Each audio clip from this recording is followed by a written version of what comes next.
Hey guys, Max75 here, back with a new custom review. This time it's on YOKETRON, or my version of YOKETRON. So I made this guy for a stop motion animation in the Legacy 55 universe for Season 1. It's not been made yet because I'm busy, doing other stuff with Season 2 and all that, and I just kind of want to get Season 2 out of the way first. But the episode isn't actually written by me. It's written by one of my voice actors. You will see more of that when it comes out. But I needed a YOKETRON because he wrote YOKETRON into the episode. And here he is. I was originally going to use animated Prowl as YOKETRON. Just no customization, just animated Prowl. But I thought, no, I don't really like that mold. I mean, it's a great mold, but the arms have become very loose over time. And it's not good for stop motion. And this mold Solus Prime was like on sale, and I was just like, screw it, why not buy it?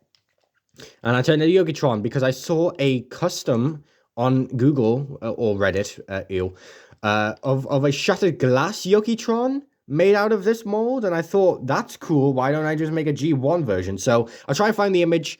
Here it is. I'll see if I can try and find credit for it, but that'll be in the description if I can find it.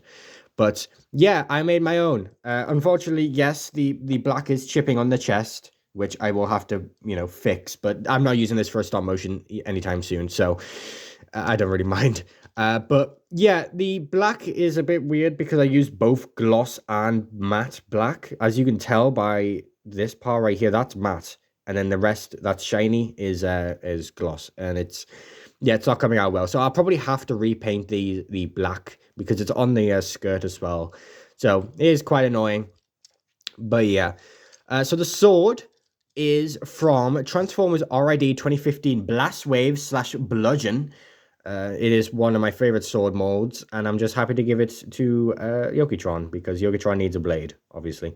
Now, yes, it is chipping. You can see the paint, which sucks. But again, it's a 5mm thing going in a 5mm thing. It's going to chip, but it's going to be in the hand anyways. So it's like, I don't care. But yeah, paint-wise, so we have gold leaf for all the gold you see. We have both matte and gloss black over the black.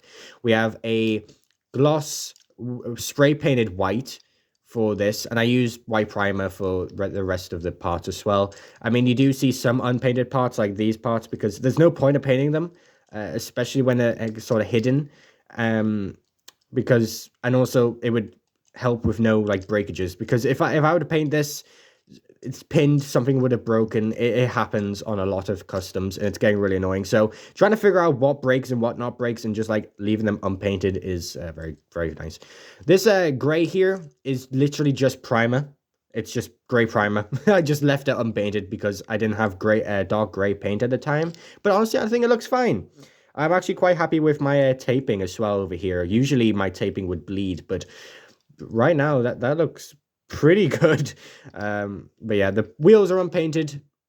Obviously, there's no point in painting the wheels, especially considering that you can pop them off. The head. I don't have a YOKETRON head, and I have no idea what I would have used for a YOKETRON head, and I was not about to use the Solus Prime because I don't want YOKETRON to look feminine, even though he is using a feminine body with a boobie. But hey, it's fine. They can be pecs. But I use Blocky Tarn head because it's like a battle mast head, and it looks kind of cool, I guess. But yes, this is my new technique for making heads now. It's just using blocky ball joints and blocky heads. Either you can use a blocky head or just use like the blocky ball joint and the socket and just glue a head on it. It's that easy. It's really good for making new heads for customs. But yeah, this head looks kind of scuffed. The eyes are blue. They are painted blue, but it's really hard to see. It's even really hard to see on the original Tarn. But I chopped off the little Decepticon flicks here just to make sure he doesn't look like a Decepticon because he's not supposed to be. But I tried to give him as much detail as possible to the original YOKETRON animated head. But yeah, this is not supposed to be animated, like, complete. This is just supposed to be my YOKETRON, design-wise. But yeah, I like to leave the shoulders kind of like pointed down a bit, but you're supposed to have it flipped up. But again, you can have them any way you want. I mean, you can have them like this, just like the original Shattered Glass person had them. You have them flipped up like that, which honestly looks fine, but I don't know. I kind of like them being a spiky shoulder on the outside. then pointed down, just to give it more like samurai-esque sort of look. But yeah. Weapon wise as well, I got this when I bought a Nemesis Prime. It's just Tarn's gun, and I guess it sort of fits with the theme that he has Tarn's head. So, okay, just in case you need some firepower for when he gets raided or whatever, or prowls in danger, or Warpath's gone insane, you can go pew. But yeah, I just give this one just in case. I like to give them firepower, but. Yeah, another unpainted thing as well is this purple hinge in here. I just realized that's unpainted because obviously it's really tiny, and if I were to paint that, paint would seep into the pins and it would crack. It would just crack instantly, especially with like cold weather in the UK. It would not suffice. So yeah, but articulation. Oh yeah, I chopped off these parts. These little parts right here, I just chopped off to make this this part sort of shorter. And I like the design. I think it's nice just having this. It looks like a dagger, sort of, like it goes sweeps in instead of just having the more cloth, because the cloth was too long in my opinion, especially in alt mode. And I think it just suits YOKETRON a little bit better.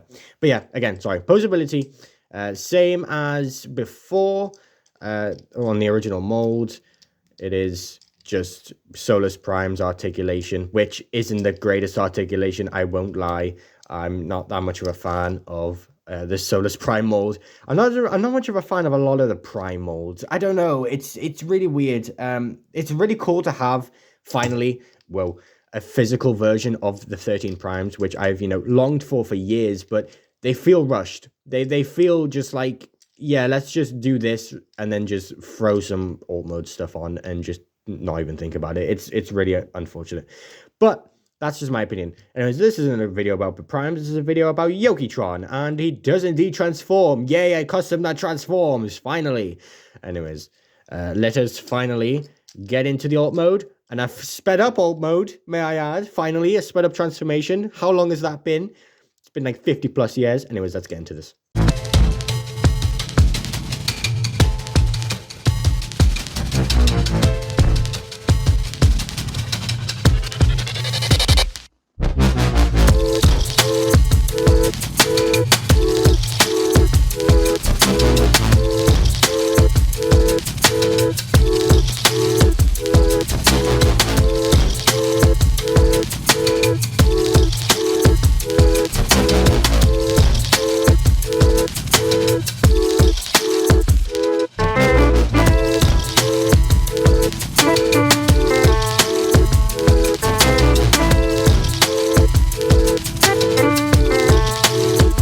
Alright, and here's alt mode. I absolutely despise that transformation. It is the most finicky transformation ever. It's just fighting you all the time, and luckily nothing popped off. That's probably because everything's painted and it has, more friction and connection now, but it is just like nothing wants to tab in. Everything's too small, and it's just too much things are clashing into each other. But anyways, new stuff has been revealed. We have a grill, which was unpainted primer again, because I didn't have gray back in the day. And yeah, I'm happy with the chopped thingies off here, because now this actually sits flush. It no longer springs out to the knees, even though the knees are clearly just visible right there. But yeah, I am happy with the alt mode. I like how it's just white on the back with black and gold sort of on the front. It's very nice. And yes, you don't need a part to form the head. Weirdly, Blocky Tarn's head fits really nicely into the back of the chest, so that's cool. And hey, more paint chips on the chest. That's lovely, isn't it? But yeah, I am quite happy with this. The sword doesn't store anywhere because I took off the 5mm port for some reason when I was younger. So, but the gun does store. So it kind of becomes like a tank turret thing, whatever they were doing in Age of the Primes, or booster. Because why not? I mean, I have blast effects now. Look at that. See? Booster! But yeah. I am quite happy with how the alt mode has turned out. Still despise that transformation. And I'm happy that this guy does not transform into sun motion. It means I don't have to do anything on camera ever again. This is the final time I'm transforming this custom. It can rot for like a... Although I would like to paint these windows, because just having them all black with the black looks kind of bad. I kind of wish I painted them like gray or something, just to sort of break it up and make sure you can actually see the windows. But hey, it's Cybertron. Who needs Windows anyways? But yeah, I'll transform this girl back. Whoa, transgender transformer. Yeah, this is why I usually take off heads when transforming. That paint chipping is not good. Oh, okay. All right, some size comparison. SSA 6 Optimus Prime. As you can tell, YOKETRON is now very small, which is good because he's supposed to be deluxe size. But yeah, taking Optimus back over here. Oh, I wonder why Skybound Optimus is constantly turning up. Wonder why that is. Anyways, Transformers Custom YOKETRON. I hope you all enjoy. I do not enjoy this mold whatsoever. I regret buying it, but I'm happy I have this custom. Repaints must happen because chipping is annoying. Anyways, I'll see you all in the next custom review. This has been Maxim 55. Bye-bye.